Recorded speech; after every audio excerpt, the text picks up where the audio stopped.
आज हम आपके लिए महाभारत की एक बहुत रोचक कहानी लेके आए हैं, जिसमें धनुर्धर अर्जुन और कर्ण दोनों आपस में आमने सामने थे। जी हाँ दोस्तों, जब कर्ण और अर्जुन आपस में आमने सामने युद्ध में खड़े थे तो क्या क्या हुआ, किस तरह का संग्राम हुआ उनके बीच, ये जानने के लिए आपको अंत तक इस वीडियो पर रहना ज़रूरी है। तो बने रहिएगा मेरे साथ इस वीडियो के एंड तक। और अगर वीडियो अच्छी लगे तो इसे लाइक कीजिए, सब्सक्राइब कीजिए, शेयर कीजिए, कमेंट कीजिए। तो चलिए वीडियो स्टार्ट करते हैं। द्रोण बड़े ही दुर्शस्य थे। वे संपूर्ण क्षत्रियों का विनाश करके 5वें दिन मारे गए। दुर्योधन पुनः शोक से आतुर हो उठा। उस समय कर्ण उसकी सेना का कर्णधार हुआ। पांडव सेना का आधिपत्य अर्जुन को मिला। कर्ण और अर्जुन में भांति भांति के अस्त्र शस्त्रों की मार काट से युक्त महाभयानक युद्ध हुआ, जो देवासुर संग्राम को भी मात करने वाला था। कर्ण और अर्जुन के संग्राम में कर्ण ने अपने बाणों से शत्रु पक्ष के बहुत सारे वीरों का संहार कर डाला। 17वें दिन से पहले तक कर्ण का युद्ध अर्जुन के अतिरिक्त सभी पांडवों से हुआ। उसने महाबली भीम सहित इन पांडवों को एक एक करके रण में परास्त भी किया, पर माता कुंती को दिए वचनानुसार उसने किसी भी पांडव की हत्या नहीं की। 17वें दिन के युद्ध में आखिरकार वो घड़ी आ ही गई जब कर्ण और अर्जुन आमने सामने आ गए। इस शानदार संग्राम में दोनों ही बराबर थे। कर्ण को उसके गुरु परशुराम द्वारा विजय नामक धनुष भेंट स्वरूप दिया गया था, जिसका प्रतिरूप स्वयं विश्वकर्मा ने बनाया था। दुर्योधन के निवेदन पर पांडवों के मामा शल्य कर्ण के सारथी बनने के लिए तैयार हुए। दरअसल अर्जुन के सारथी स्वयं श्री कृष्ण थे और कर्ण किसी भी मामले में अर्जुन से कम न हो, इसके लिए उसे शल्य से सारथी बनने का निवेदन किया गया, क्योंकि उसके अंदर वे सभी गुण थे जो एक योग्य सारथी में होने चाहिए। रण के दौरान अर्जुन के बाण कर्ण के रथ पर लगे और उसका रथ कई गज पीछे खिसक गया। लेकिन जब कर्ण के बाण अर्जुन के रथ पर लगे तो उसका रथ केवल कुछ ही बलिष्ठ हथेली जितनी दूर खिसका। इस पर श्री कृष्ण ने कर्ण की प्रशंसा की। इस बात पर चकित होकर अर्जुन ने कर्ण की इस प्रशंसा का कारण पूछा, क्योंकि उसके बाण रथ को पीछे खिसकाने में अधिक प्रभावशाली थे। तब श्री कृष्ण ने कहा कि कर्ण के रथ पर केवल कर्ण और शल्य का भार है, लेकिन अर्जुन के रथ पर तो स्वयं वे और हनुमान विराजमान हैं। और तब भी कर्ण ने उसके रथ को कुछ बालिष्ठ पीछे खिसका दिया।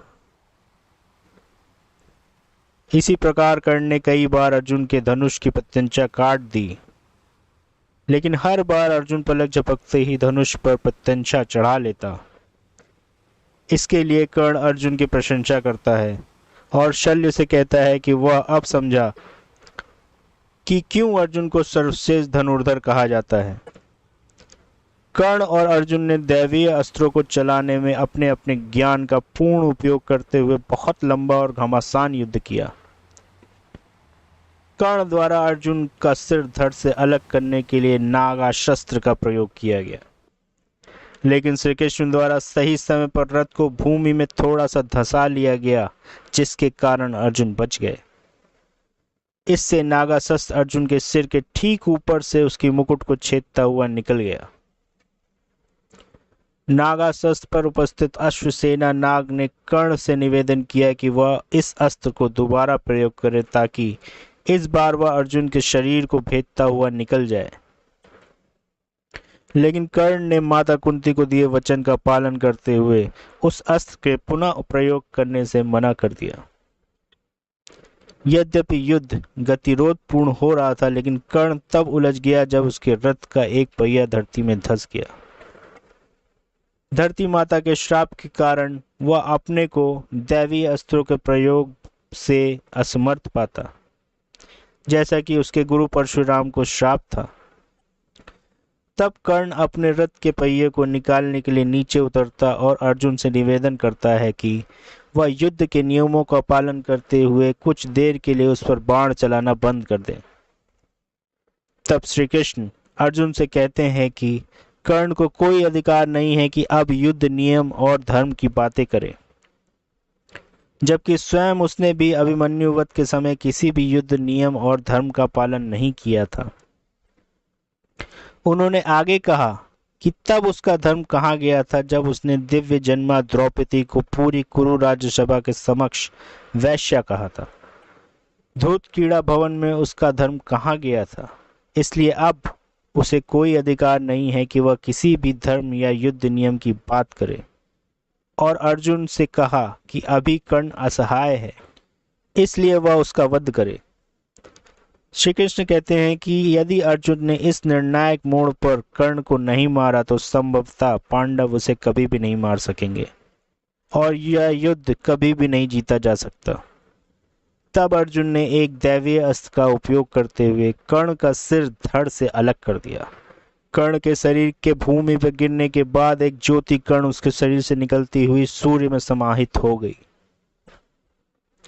तदंतर राजा शल्य कौरव सेना के सेनापति हुए, किंतु वे युद्ध में आधे दिन तक ही टिक सके। दोपहर होते होते राजा युधिष्ठिर ने उन्हें भी मार दिया। तो कैसी लगी आपको ये कहानी? बने रहिएगा मेरे साथ इस चैनल पर, लाइक कीजिए, सब्सक्राइब कीजिए। मिलता हूँ नेक्स्ट एपिसोड में, तब तक के लिए जय श्री कृष्ण।